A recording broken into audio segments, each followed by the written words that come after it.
Lewis Hamilton on top as Mercedes throw down the challenge to Red Bull on the opening day of the Spanish Grand Prix. From RacingNews365.com, my name is Nick Golding and I'm joined by lead editor Ian Parks in a beautifully sunny Spain at the circuit to Barcelona, Catalonia. Ian, I'm very jealous.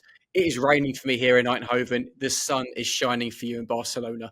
Mercedes on top. The big question going into this weekend: was Mercedes' performance in Canada genuine? Can they carry their pace into the coming races following their recent upgrades?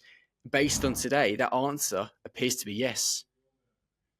We've certainly been given a very good indication, Nick, and hello everyone, a warm welcome to the Circuit de Barcelona, Catalonia. You see the sign there just over my shoulder. Proud to display where I am, and as you say, wonderful warm sunshine, actually in stark contrast, Nick, to Thursday, which was cloudy and wet here. So we have had a very good day. And as you say, Mercedes looking good. Max Verstappen, I have to say, looking ominous. But for now, Lewis, Mercedes in a good spot. As you say, was the Canadian Grand Prix and the Circuit Gilles Villeneuve an outlier for the team? Bearing in mind, George Russell put that car on pole, had the chance to win, made a couple of mistakes, uncharacteristic, shouldn't have done it. He knows that. He said he was pushing too hard, too far in trying to get that win. But certainly what we've seen so far from that W15 is that it is a car that looks like it is going to challenge over this weekend. Funnily enough, within the FIA document that outlines the upgrades for this weekend, it's what we in the media get to see. We know Ferrari's got a big package. We know Red Bull has got minor cooling upgrades, circuit specific. We know RB has got a significant amount of upgrades on its car. Mercedes, however, nothing. But what that car does have that you don't have to state because of the regulations and the way they worded is a new floor, and the significance of that floor and why it doesn't have to be mentioned is that it is of the same specification as to what it has used previously. It is, however, lighter. So, yeah, Mercedes, no upgrades that they have to, as I say, confirm in writing in this document, but a slightly lighter floor that is certainly seeming to have so far a good effect. Whether they can carry that through into qualifying is another matter. Lewis finished on top, 0.022 seconds to Ferrari's Carlos Sainz. Lando Norris, 0.055 seconds to Lewis Hamilton. So the top three split by just 0.05 of a second. Max Verstappen, remembering, quarter of a second back. But in the fight, at one stage, he purpled the first and third sectors, lost time in the middle, but without a shadow of a doubt, that Red Bull, that RB20, is looking very, very good right now. There was something that you mentioned, can Mercedes carry their Friday performance into the weekend? In the past, we've seen them go very well on a Friday and then fall off a little bit into Saturday and Sunday. But moving on to Red Bull, obviously Verstappen looked very strong today, despite only being P5. However, once again, as for Sergio Perez, it was not the case. P13. Considering as well, he's got a 3-place grid penalty, obviously for qualifying tomorrow to take into the race. It's again more questions being asked of the Mexican driver. Yeah, he's in a very difficult spot. He did not enjoy FP2 at all. Had a reasonable FP1, said that himself, but then in FP2, they tried lots of different setup changes. And in his own words, they basically, Red Bull, lost track of where they were because they were trying so many different things. At one stage in FP2, he was the last driver, just 25 minutes to go. Normally, the soft tyre running is out of the way by then. As I say, he was the last driver to go on track and set a soft tyre time. At the end of it, he was only good enough, 13th quickest. He have got a lot of work to do to get him into a reasonable position going into qualifying. Qualifying, let's remind ourselves that he's had a nightmare in the last 2 Grand Prix in Monaco and Canada because he hasn't even managed to escape Q1. So with that 3-place grid penalty hanging over him as well, he knows that qualifying tomorrow, as he's put it, is super, super important, because if he's nowhere again, he will not be able to play his rear gunner, his right wingman role, whatever you want to call it, to Max Verstappen. And Max is going to be, again, fighting on his own against the McLarens, against the Ferraris, against the Mercedes. That's why qualifying tomorrow is going to be so important for Checo, so important for Red Bull, and so important for Max. He needs him. He needs Checo there. And right now, even with that 3-place grid penalty, it's looking very ominous for him, very ominous for Red Bull. And it does look like Max is going to be, as I say, fighting on his own against the 3 other teams around him at the moment.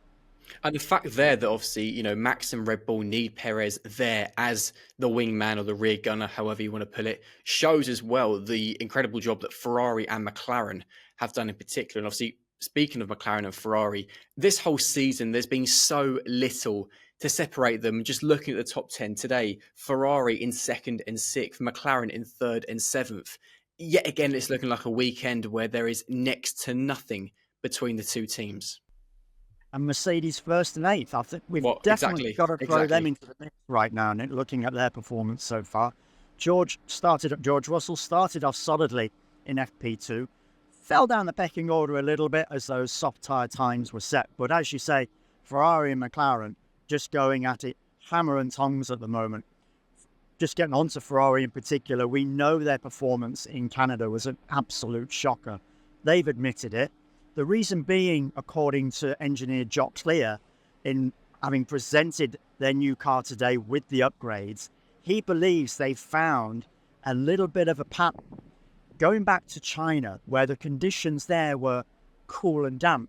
Canada, as we know, very cool indeed, very wet on occasions, but of course we had those changeable track conditions where it went from wet to dry throughout the weekend. And in those conditions, Ferrari has found itself to be struggling. Here we've got beautiful warm sunshine, as we pointed out at the start of this update. That's looked like it's really going to play into Ferrari's hands. As I say, Carlos just 0.022 seconds behind Lewis Hamilton. Charles Leclerc struggled in FP1. He said the car was horrible. Recovered to a certain extent in FP2. As you say, 6th quickest. Expecting more from him going forward into qualifying and into the race. But yes, definitely Lando, Carlos, Ferrari, McLaren going hammer and tongs at the moment. And as I say, with Mercedes in that mix as well. And another team I guess we need to mention, because I think they were probably the surprise package today. Alpine, both drivers in the top 10, Pierre Gasly in particular in P4, Esteban Ocon in P9. A very positive day for them on a weekend where quite a big announcement has been made regarding somebody who used to work for the team a few years ago. Yeah, let's just start with their performance in practice. As you say, a real surprise package. The big question is, do they have enough in that car to carry it forward into qualifying? Because most certainly at the moment, they were not expecting what we've seen today. Bruno Famin admitted that, the team principal admitted that in today's team principal's press conference, that he was not expecting anything special from his drivers, that they are struggling. They are, without a doubt, having an abysmal season so far, just not getting the points that they were hoping for. We know that car started off on the wrong foot from pre-season testing. It's taking them this amount of time to recover. Do they have what it takes going into qualifying and the Grand Prix? I don't think so. I don't think they're going to replicate those top 10 grid slots, those top 10 positions into grid slots going into qualifying. But as you say, the big news this week, the big news that's been confirmed this morning, Racing News 365 announced it on Thursday, confirmed in a press release this morning by Alpine, the return of Flavio Briatore. It's caused quite a stir in the paddock, I can tell you. And a lot of contentious questions were asked of Bruno Famin in that team principal's press conference.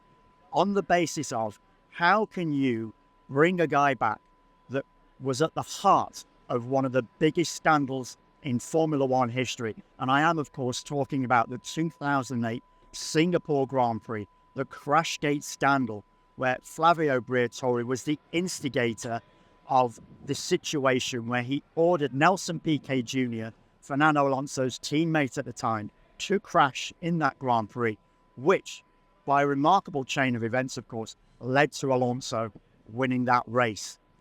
What followed thereafter was Briatore and Pat Simmons, who worked alongside him at the time, both being banned indefinitely for any FIA-affiliated event. A court in France at the start of 2010 then overturned that ruling, but we've seen very little of Briatore since, certainly in terms of behind the scenes and his motor racing capabilities. We know he was a great team principal, initially with Benetton, initially with Renault, helping that team, helping Michael Schumacher win 2 drivers' titles, helping Fernando Alonso win 2 drivers' titles. We know he's got it up here. We know what an intelligent guy he is, a great driver manager as well. But here he is, 14 years after that ban was lifted by this French court, back in an F1 paddock, back working with Alpine as an executive advisor. Bruno Famin had to do a lot of defending as to the justification for why he's come back. As far as they're concerned, it's all in the past. This is where they're at now. Let's move on.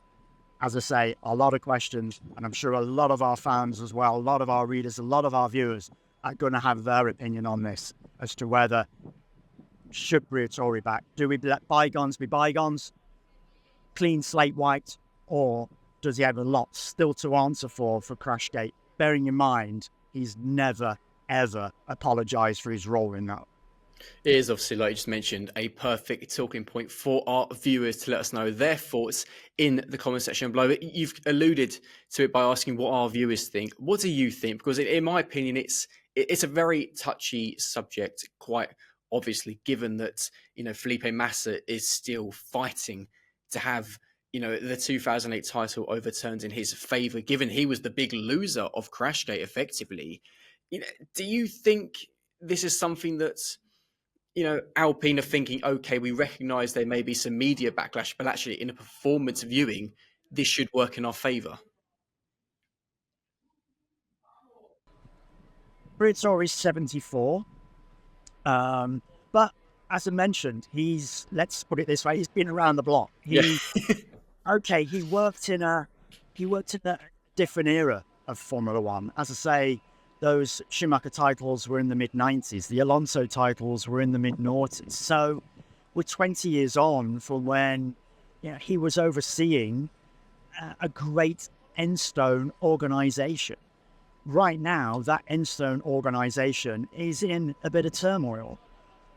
It's emerged this week as well that it could be deciding to dispense with Renault engines from 2006 onwards to try and save costs.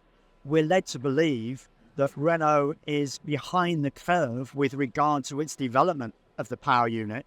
And this might sound extremely familiar because going into 2011, they were behind the curve then. And it's one of the biggest reasons why Red Bull ultimately ditched Renault as a power unit supplier, because there were just so many issues with that system over those first few years of its existence.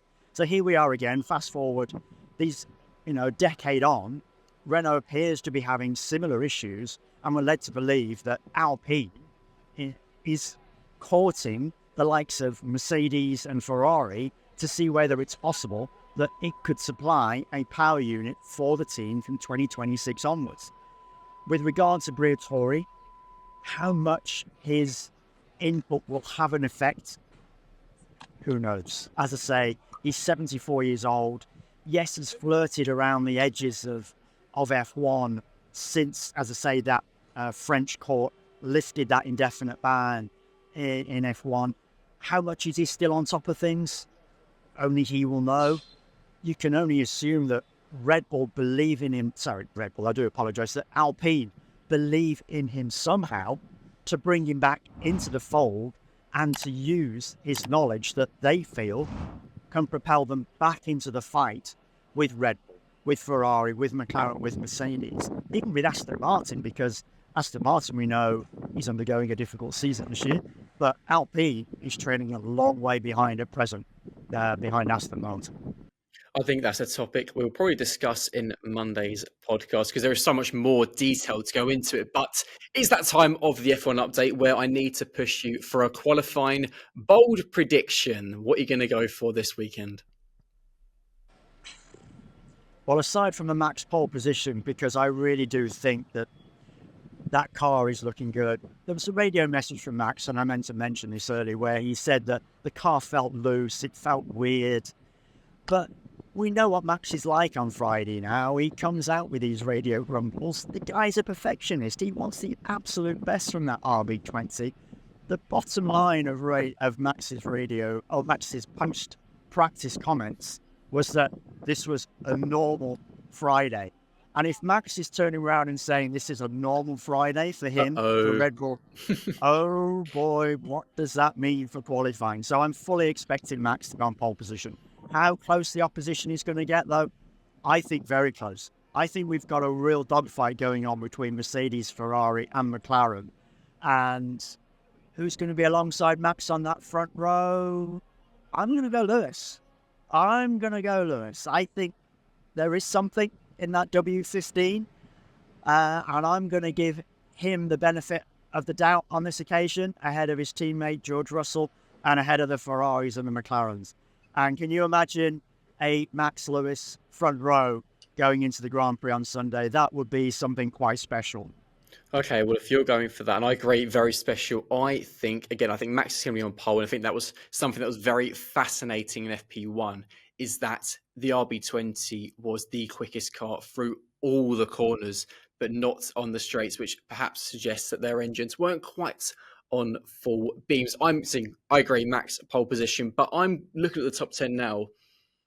I'm going to go Carlos Sainz in P2 for the Spanish fans. That will surprise them, I think. Please them all. Ian, I will let you get going. Make sure you bring your sun cream tomorrow because I hear it's going to be even hotter. For those who are watching this video, be sure to like this video, subscribe to the channel, and for myself and Ian, we'll see you for Saturday's F1 update after qualifying. See you later. That's the folks. Take care.